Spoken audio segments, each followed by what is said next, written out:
केंद्र सरकार के कर्मचारियों के लिए एक खुशखबरी आई है। 7वें वेतन आयोग के तहत 2025 में महंगाई भत्ता डियरनेस अलाउंस माइनस डीए में बढ़ोतरी होने वाली है।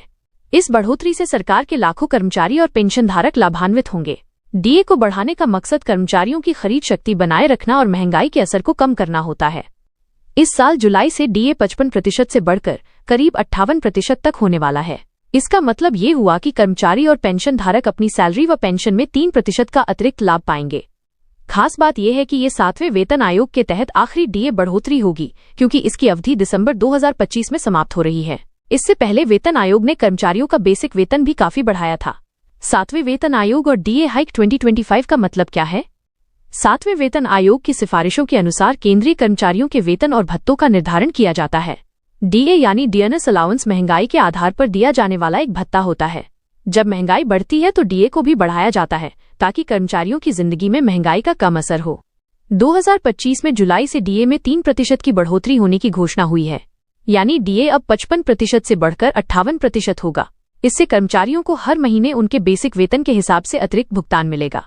उदाहरण के तौर पर, अगर किसी कर्मचारी का बेसिक वेतन 18,000 रुपये है, तो पहले डीए 55% के हिसाब से 9,900 रुपये मिलता था।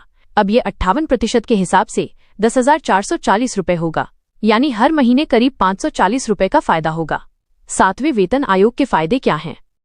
सैलरी में बढ़ोतरी, बेसिक सैलरी और भत्तों में बढ़ोतरी हुई, जिससे कर्मचारियों की आमदनी बढ़ी।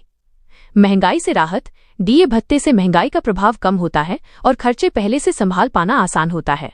पेंशन बढ़ती है, पेंशनधारकों को भी नई दरों के अनुसार पेंशन मिलने लगती है, जिससे उनकी आर्थिक सुरक्षा बढ़ती है।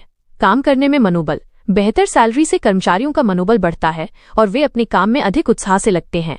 आर्यर का लाभ, बढ़ी हुई डीए की रकम पिछले 3 माह के लिए एक साथ मिलती है, जिससे बड़ी राशि प्राप्त होती है। डीए कैसे तय होती है? डीए ट्रैक करती है महंगाई दर को, जो कि CPI consumer price index for industrial workers के आधार पर निर्धारित होती है। 7वें वेतन आयोग के फॉर्मूले में पिछले 12 महीने के CPI का औसत लेकर डीए की गणना की जाती है। इस आधार पर यह तय होता है कि कितना डीए दिया जाएगा, ताकि कर्मचारियों की खरीद शक्ति बनी रहे। 7वें वेतन आयोग का समापन और 8वें वेतन आयोग की तैयारी। 7वें वेतन आयोग की अवधि 31 दिसंबर 2025 को खत्म हो रही है। सरकार ने 8वें वेतन आयोग की घोषणा कर दी है, जो जनवरी 2026 से लागू होगा। हालांकि 8वें वेतन आयोग की सिफारिशें आने में 1-2 साल लग सकते हैं।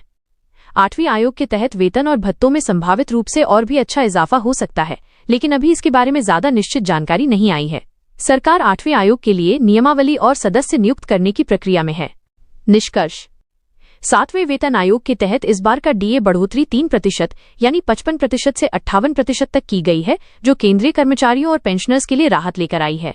ये बढ़ोतरी महंगाई के चलते उनकी खरीद शक्ति को बनाए रखने में मदद करेगी। साथ ही ये 7वें वेतन आयोग की अंतिम डीए बढ़ोतरी होने जा रही है, क्योंकि जनवरी 2026 में 8वें वेतन आयोग की शुरुआत होगी।